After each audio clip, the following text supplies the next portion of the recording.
Il n'y a pas longtemps sur la chaîne, on a parlé de Files, qui est un gestionnaire de fichiers alternatif à l'explorateur de fichiers de Windows de base, et on en avait parlé dans un nouveau concept de vidéo pour savoir si c'était vraiment bien de l'utiliser encore, parce qu'il n'y avait plus de mise à jour. Bref, j'avais fait de toute façon une vidéo assez détaillée et assez complète sur le sujet, d'une dizaine de minutes, voire peut-être un peu plus. En tout cas, on avait vu les points positifs, mais surtout les points négatifs et l'absence principale de mise à jour. Et bien, il faut savoir que hier, à 17h50, au moment où j'enregistre la vidéo, il y a l'annonce officielle du coup de Files en version 4. Et du coup, on va tout simplement voir dans cette vidéo les nouveautés. On va pas le tester vu que c'est sorti hier à 17h50. J'ai pas encore assez de recul, mais on va voir déjà ce que ça apporte sur le papier et voir s'il y a des corrections de bugs, s'il y a des ajouts, des nouvelles fonctions qui sont plutôt sympas, un design peut-être retravaillé. Bref, on va voir tout ça du coup tout de suite. Donc sur le serveur Discord directement, il y a un lien très pratique où on peut cliquer dessus pour avoir toutes les informations. Une sorte de patch note. D'ailleurs, je pense faire un petit salon spécial sur mon serveur Discord où je vais partager automatiquement sans ping, comme ça, si vous vous en foutez, vous n'avez pas de ping. En tout cas, où il y aura bien un partage de tous les serveurs Discord des logiciels que je présente, des logiciels que j'apprécie.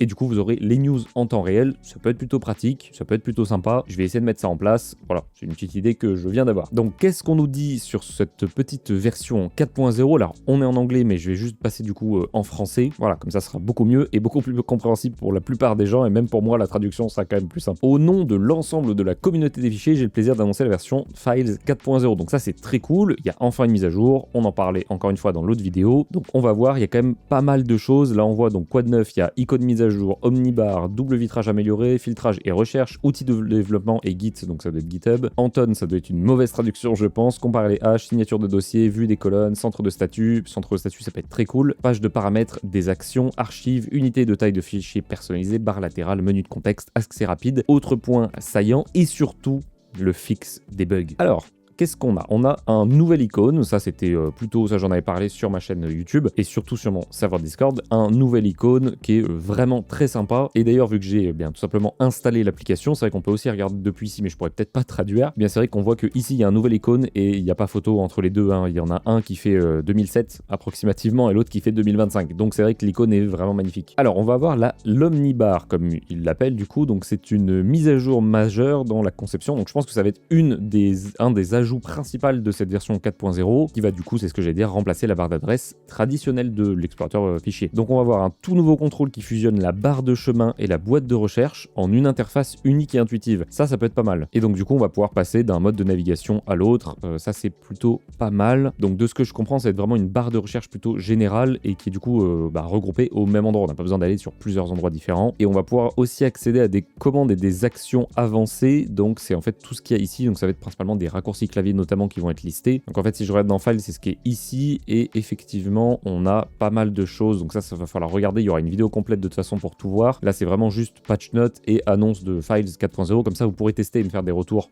Ce qui est plutôt pas mal, je pourrais le prendre en compte dans ma prochaine vidéo. Alors, double vitre, c'est le mode de double vue, plutôt double vitre, c'est horrible. Ça doit être double windows du coup en français, enfin en anglais du coup. Donc ça, on avait déjà ce mode-là, c'est le mode vertical pour mettre deux pages l'une à côté de l'autre, mais on a du coup des nouveautés. Donc maintenant, on va pouvoir basculer entre les différents modes avec le raccourci CTRL-SHIFT-S. Il y aura du coup une nouvelle section dans les paramètres qui sera dédiée à cette fonction-là. Je l'ai repassé en anglais parce que la traduction est affreuse, donc je vais tout vous traduire parce que ça va être pas trop compliqué normalement. Les nouvelles fenêtres du coup s'affichent également dans le même mode de vue qu'utilisé actuellement. Et du coup, il y a aussi un paramètre qui a été renommé, c'est plus du détail, mais bon, ça va prendre en compte quand même. Ensuite, on va avoir des nouveautés par rapport au filtre et à la recherche. Donc, visiblement, il y a les deux options qui seront séparées. Donc, il y a la recherche classique qui va utiliser la fonction d'index de recherche Windows, ça qu'on connaît normalement tous, c'est ce qui fait partie de l'explorateur de fichiers Windows de base. Et le filtre, du coup, ça va être uniquement dans le dossier qu'on est actuellement en train d'utiliser. Et du coup, la recherche, ça sera CTRL-F, ça c'est vraiment le classique, ou en utilisant du coup l'icône dans l'Omnibar. Donc l'Omnibar, je pense, c'est vraiment la fonction principale de cette version 4. Donc j'espère qu'elle n'est pas buggée, sinon c'est un peu bizarre. Et du coup, les filtres, ça sera activable et utilisable avec CTRL-SHIFT-F. C'est plutôt similaire, donc ce qui est plutôt pas mal. Et donc là, effectivement, on a un petit aperçu où du coup, on va pouvoir filtrer directement dans les dossiers actuellement. Et du coup, s'il met QU, il y a tous les dossiers ou les fichiers avec QU dans le nom. Ça, c'est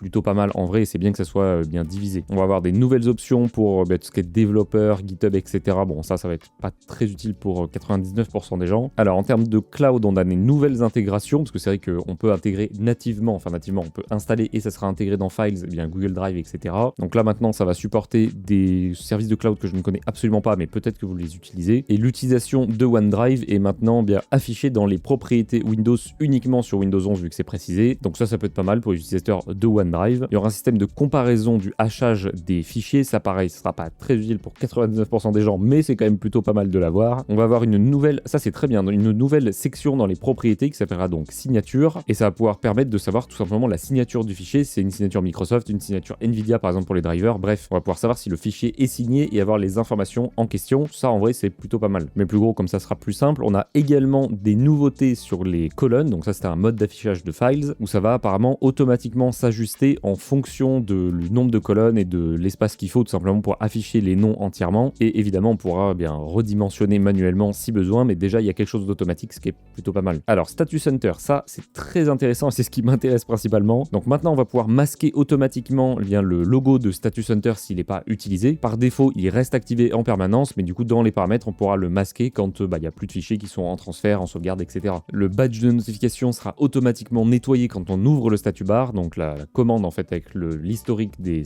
transferts, etc. Ça c'est vraiment pas mal aussi. Et maintenant on va également avoir le statut des installations des polices d'écriture visiblement qui sont également directement dans Files. Ça j'avoue que j'avais pas testé avant, mais ça peut être plutôt pas mal. Ça dépend évidemment des cas de figure, mais ça peut être plutôt intéressant. Alors ça je ne l'utilisais pas, mais c'est quand même des très bonnes fonctions, c'est-à-dire que la section d'action, donc en fait tous les raccourcis clavier, etc. Et bien maintenant on va avoir une barre de recherche pour rechercher des raccourcis clavier, ça c'est très pratique. Et surtout maintenant c'est adapté aux fenêtres Windows un peu plus petites, donc ça aussi c'est pas mal. Ça concernera pas tout le monde, mais encore une fois c'est des nouveautés qui sont bienvenues. On a 7-Zip qui a été mis à jour vers la version 25.01. Les nouvelles archives sont maintenant en version UTF-8 encoding, donc ça c'est un format d'encodage pour certains fichiers. Je vais pas rentrer plus dans les détails que ça, mais par exemple pour mes scripts, mes points bat, etc. c'était très utile. Et maintenant Files va détecter automatiquement, quand on va extraire une archive, donc un fichier compressé, il va automatiquement détecter le format d'encodage et on pourra évidemment en choisir un autre si besoin, mais voilà, ça c'est aussi une option qui va pas s'intéresser à tout le monde, mais qui est plutôt pratique. On a également un changement d'affichage pour la taille des fichiers, donc soit en binary, soit en décimal, donc ça c'est plutôt pas mal aussi.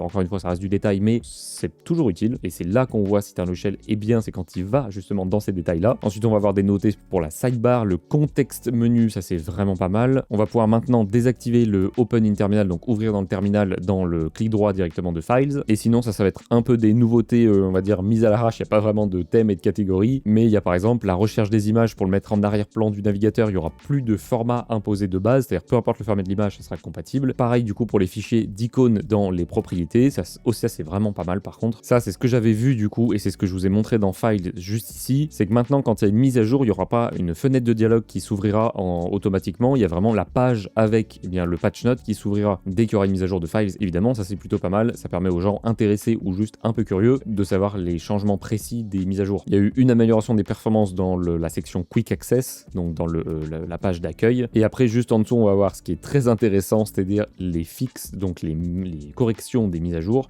Enfin les corrections des bugs, pardon. Et donc là je vais passer en français, ce sera plus simple de survoler tout. Donc correction d'un bug ou un dialogue d'erreur apparaît parfois après la mise à jour de Files. On a une correction de crash qui se produisait parfois lors des mises à jour. Une correction d'un problème où le patch note n'utilisait pas le même thème, donc si c'était en thème sombre, ça utilisait le thème clair, etc. inversement. Correction d'un problème où la version de Windows était incorrecte. Pour l'instant je vois pas vraiment de problème que j'avais remonté dans ma vidéo. On a une correction de problème de tri avec des fichiers qui contenaient des numérotations. Correction d'un problème où la page d'accueil ne se rafraîchissait pas correctement. Correction d'un crash qui se produisait lors de l'utilisation d'une image d'arrière-plan invalide. Ça je crois qu'il y avait quelqu'un qui me l'avait remonté sur Discord. Alors ça c'est un problème que j'avais vu, que j'avais pas dit dans ma dernière vidéo parce que c'était arrivé que une ou deux fois. C'est correction d'un problème où le bouton d'extraction manquait parfois dans la barre d'outils. Et en soi, bon, je vous ai pas tout dit évidemment parce qu'il y en a beaucoup et ça intéressera pas beaucoup de monde. De toute façon, vous pouvez aller le voir directement avec le lien, vous avez tout et vous pouvez traduire en français, c'est très facilement compréhensible. Après, évidemment, il va falloir tester cette version 4. Il y a peut-être des nouveaux bugs qui sont apparus, il y a peut-être des anciens bugs qui n'ont pas été écrits ici qui ont été corrigés. Donc ça sera évidemment à tester. Donc je vous invite fortement fortement à le tester, à faire un retour aux développeurs et à moi-même sous cette vidéo ou directement sur mon Discord. Comme ça, je pourrais tout simplement le partager dans ma vidéo un peu plus complète sur Files, version 4 du coup. Et je préviens évidemment, il y aura très certainement des nouveaux bugs, des fonctions qui marchaient avant qui ne vont pas marcher. C'est normal, enfin c'est normal. Une nouvelle mise à jour sort, une grosse mise à jour, il va falloir quelques jours, parce que là ça vient de sortir, il va falloir quelques jours avant que plein de remontées de bugs soient faites, et je pense que le développeur va faire du coup des corrections un peu régulièrement, vu que la version principale avec beaucoup de correctifs est sortie. Ça, c'est que mon avis, ça se trouve ça se passera pas du tout comme ça, mais je pense que c'était ça, et c'est d'ailleurs ce que j'avais dit, je crois, dans ma première ou ma deuxième vidéo, que le développeur attendait Files V4 pour sortir un gros correctif avec tous les bugs, mais le problème, c'est que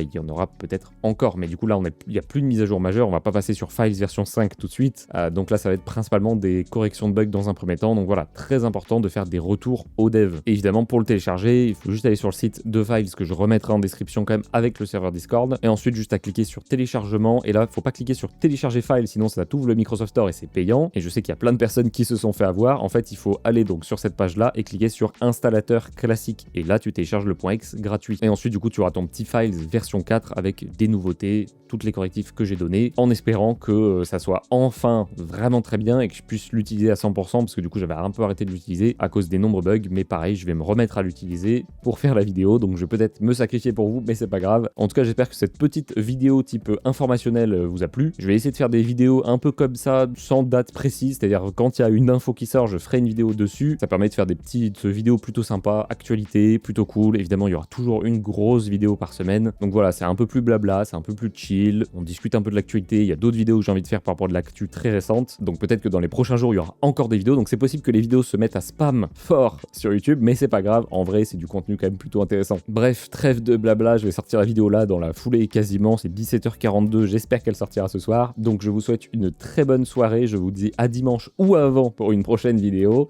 ou un stream d'ailleurs sur YouTube ou Twitch. Donc à la prochaine pour une prochaine vidéo. Ciao ciao. Et évidemment, si tu as aimé la vidéo, tu peux liker, commenter, partager, etc. Soutenir le référencement et t'abonner, on est bientôt aux 20 000.